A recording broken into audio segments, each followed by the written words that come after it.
What are some dark secrets about the corn industry? Corn sweat. An acre can expel a lot of gross humidity into the air each day, making the Midwest extra hot and sticky in corn season. Yuck. Kellogg's has been conspiring to make corn pops worse and worse every year, starting with the removal of the foil bag since 1989. It's one giant funnel system for hard stale corn now. The gradual change has slowly removed anyone's memory of it being an actually good cereal.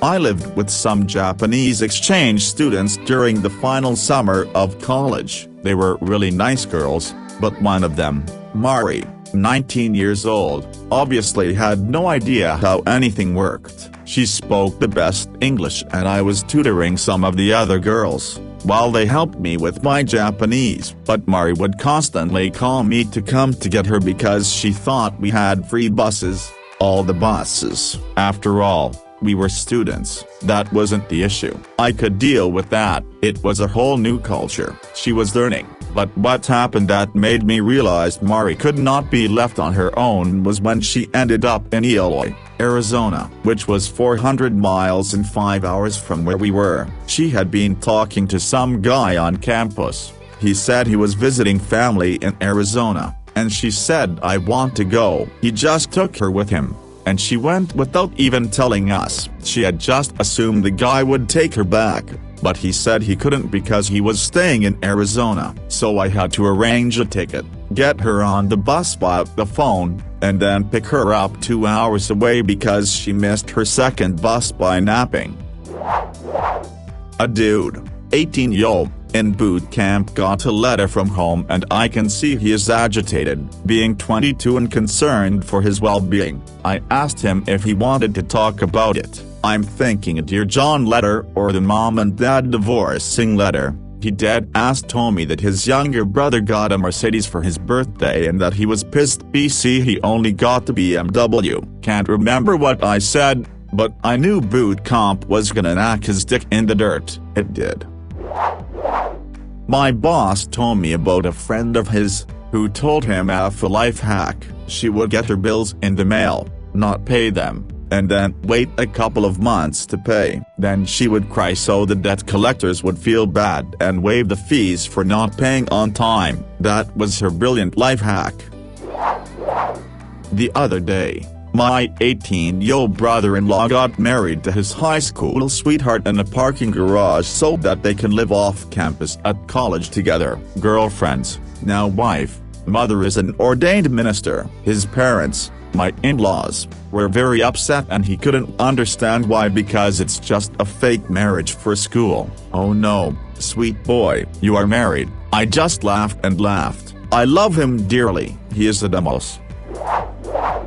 When my roommate, who never once paid for rent or groceries or anything, turned down the only job offer they have ever gotten, in front of me, twice. They were so desperate they called him twice, offering good pay, during COVID, and he had the gall to say no in front of me. His excuse was, "No, I'm sure there's something better. $20 an hour is garbage in this city _" My mom was spontaneously in the city I live in and asked me to meet her for supper. I told her I was on the bus and it would take me 45 minutes to get to her, even though in a car it would be a 15-minute drive. She said, "Just tell the bus driver to bring you here now." She has no concept of how public transportation works. Yes, thank you all, public, not pubic.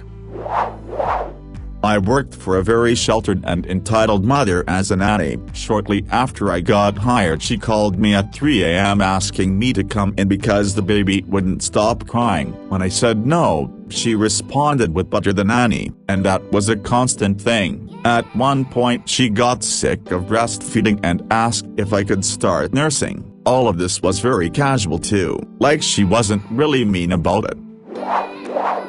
Mine is a coworker. He believes that any time his ex does something with their daughter and he doesn't agree with it, he needs to call CPS. Ex has daughter sharing a room with older sister. Time to call CPS. He calls late at night and kid is sleeping and ex won't wake her up time to call CPS and caseworkers. Ex-current husband won't give the coworker his pay stubs time to call a caseworker. Dude has CPS and his caseworker on speed dial. The dude doesn't understand why CPS and his caseworker keep telling him that since the child is not abused and or neglected and his ex is doing everything the court has told her that she needs to do, there is nothing illegal happening. Dude is still trying to find ways to control the ex and what goes on in her house.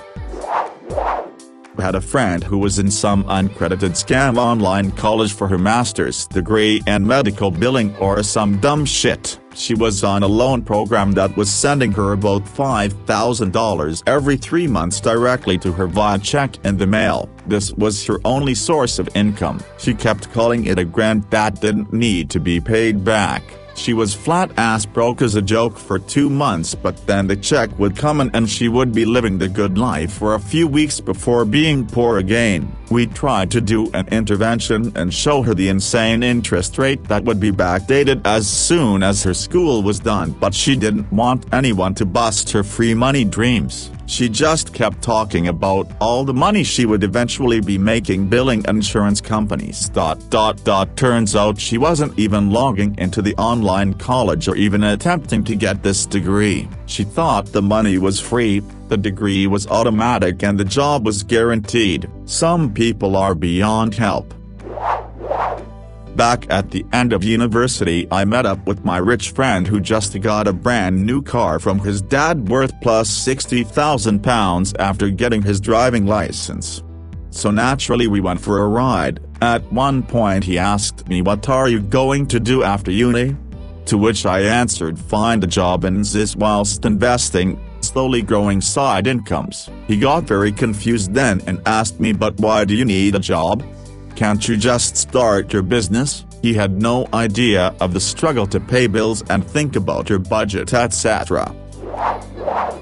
A first-year college student of mine thought that assignment deadlines were guidelines. Nothing was handed in on time. She emailed me the night before her final exam to see if I'd take some of her late work. I told her her number. She threatened to report me. I let her. She failed, got reprimanded and was eventually expelled due to plagiarism.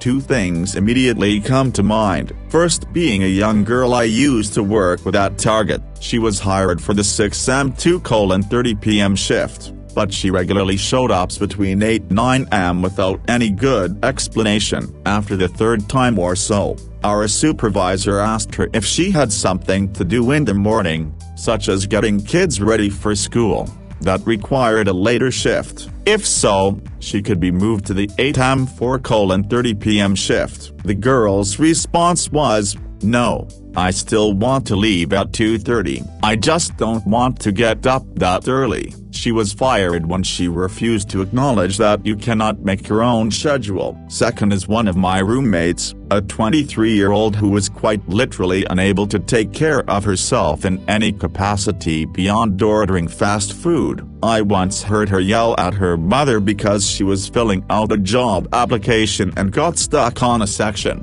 Her mom was trying to help her finish, but she got frustrated and screamed, "Can't you just fill it out? I want to go play my games." Before you ask, number. There are no disabilities, she's just lazy, spoiled and incredibly stupid. We had a relatively new hire where I work. A young woman relatively fresh out of college, because we had been colleagues in another department when she was interning.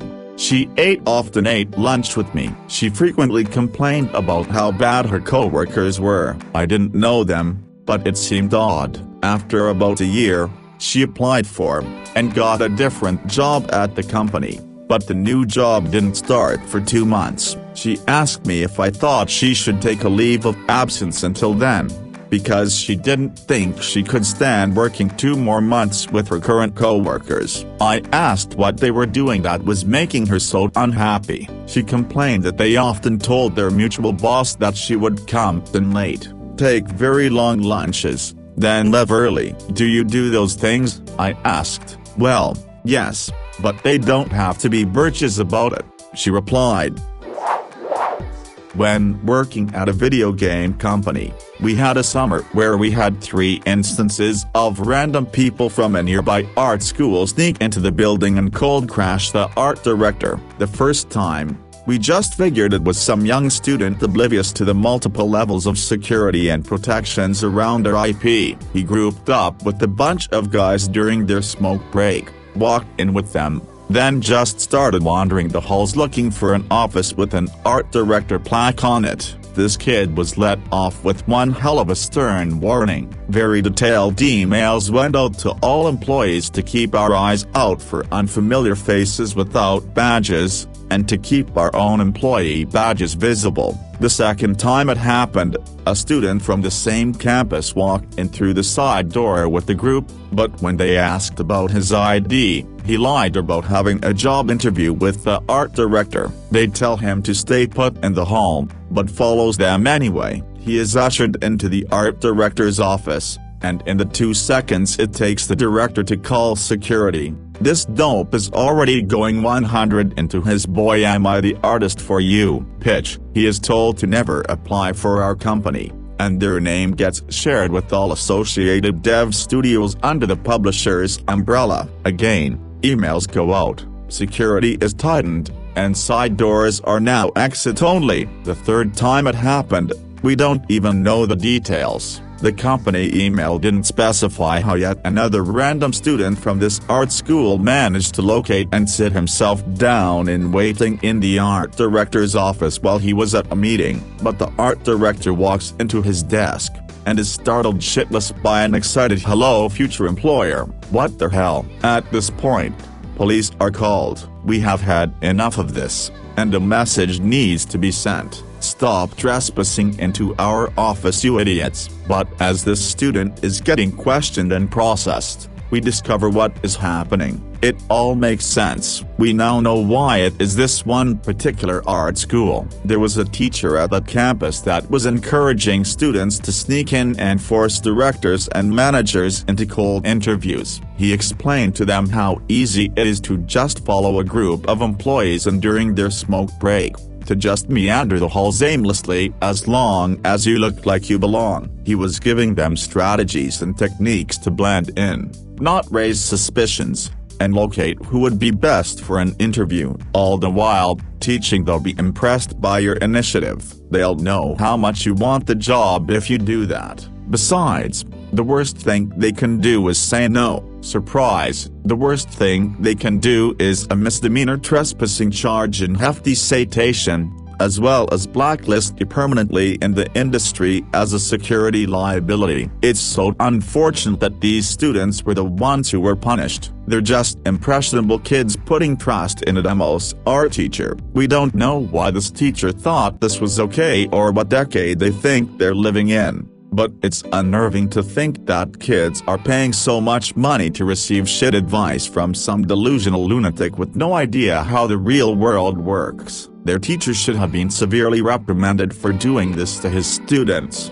But after intercepting another prospective infiltrator in the front walk before getting anywhere, it was pretty clear this teacher was still employed. Edit. Apparently people are misunderstanding the implication of police are called. In their defense, so did I when I first heard our company actually called the police. I too expressed concern that we were being too extreme. Fortunately, wasn't as bad as I envisioned. This wasn't an urgent response where they kick in the door guns drawn, handcuff the kid, and cart him off to prison. This was to make a formal police report and get it in the records. We had an increase in trespassers at our location, something about company insurance or whatnot. Probably had a little chat with the kid out front, wrote him a citation for trespassing, and escorted him away from the premises. If the details still seem wonky, this was based on the account of my own boss explaining why we had police out front that morning. What do you mean? There's a global bike shortage. Can't you just order more? What do you mean? That bike won't show up until August. Can't you just bump up the shipment date? Number. We can't just order more. We can't just bump up the shipment date. If we could, we would. A fed-up bike shop employee. My cousin is 47 and a couple of years ago a relative died and left him $10K. He'd always lived with my grandma and had a structured settlement of $400 a month from an accident he was in as a teenager, into heavy drugs, never employed, bumming around living like a kid with an allowance. He told me that he wanted to get a car, an apartment, and then wanted my advice of his to invest the rest of the $10K. Come on, man.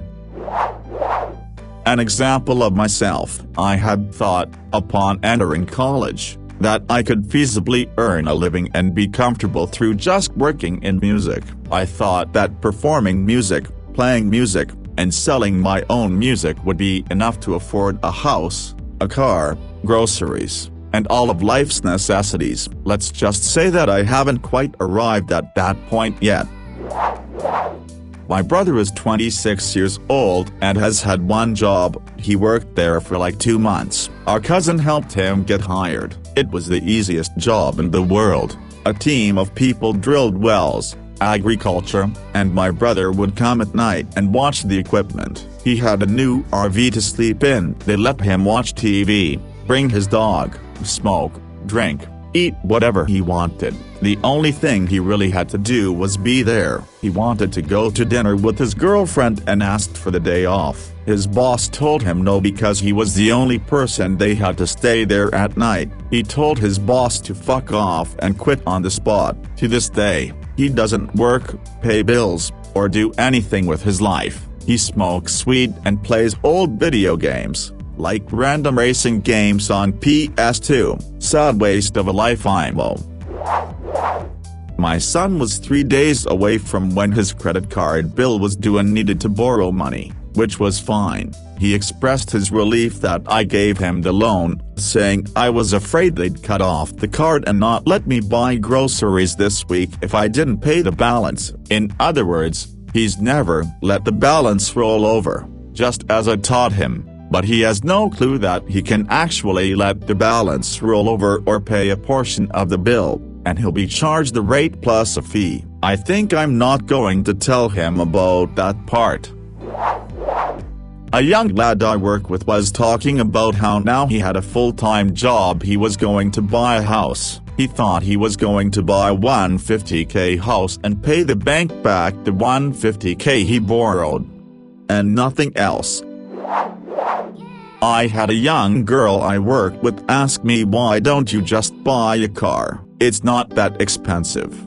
When I complained my bus was late, I then had her admit over a series of questions that her parents bought her car for her. Her parents paid the registration. Her parents paid for the insurance. And in return for driving her brother to school once a week, her parents paid for all her petrol money. This was the same girl who had her pay from her job paid into her parents' account, and was then allowed to withdraw as much money as she wanted to buy things. I doubt she even knew how much we were paid.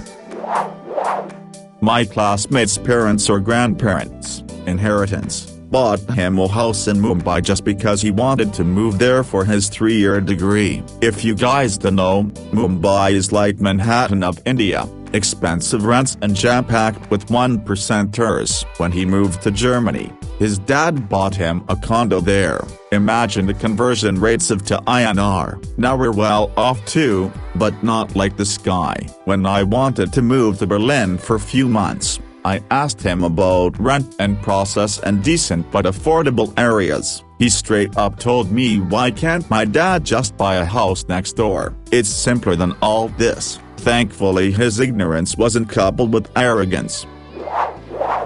I live in Iowa. Corn isn't what it's romanticized to be, hot sunny days, corn in the field, nor is it creepy, children of the corn. In reality, it's dusty, allergy-inducing, smelly, a hot spot for spiders and gross bugs that you don't want. It attracts deer, and it's fucking huge. Granted, I'm 5 feet 3 inches, but this fucking shit goes up to 7/8 feet at the tallest you usually see, and I hate it. Also, there was a year where it seemed to scream, but it was just cicadas. I don't like corn.